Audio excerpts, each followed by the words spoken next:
আসসালামু আলাইকুম রহমতুল্লাহ। ঢাকার মানুষ কি খেপে গেল নাকি? একের পর এক ঢাকার মানুষ মিছিল করে যাচ্ছে। প্রথমে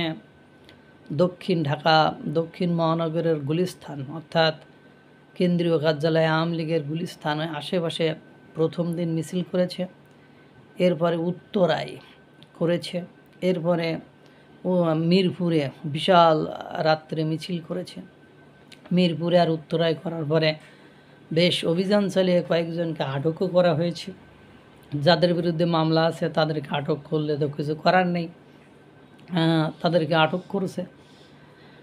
এরপরেও কি মানে স্বরাষ্ট্র উপদেষ্টা ঘোষণা দিয়েছে যে পুলিশ প্রশাসন যদি এগুলো দমন না করে তাহলে পুলিশের বিরুদ্ধে ব্যবস্থা নেওয়া হবে।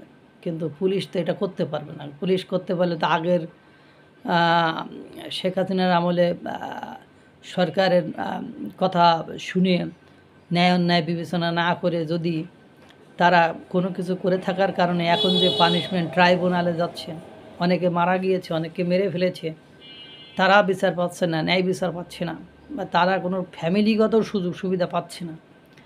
এখন পুলিশ কি এই স্বরাষ্ট্র উপদেষ্টার কথা শুনে আওয়ামী লীগের সাথে টক্কা দিতে যদি উইকেট ফেলে দেয় তখন তার কিছু করার নেই। যাই হোক, এত কিছু, এত ধরপাকড়, এত হুমকি ধামকি, এত থ্রেট স্বরাষ্ট্র উপদেষ্টার, তারপরেও আওয়ামী লীগ কালকে কী করছে জানেন? যাত্রাবাড়িতে আপনার মিছিল করছে।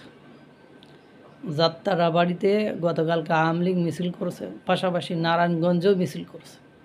মানে যাত্রাবাড়ি এবং নারায়ণগঞ্জে আওয়ামী লীগ মিছিল করেছে। তাহলে আওয়ামী লীগের এরপরে দেখবেন কোন দিক থেকে আটকাবেন। এত বড় শহরের কোটি কোটি যাদের কর্মী সমর্থক, তাদেরকে আপনি কিভাবে আটকাবেন?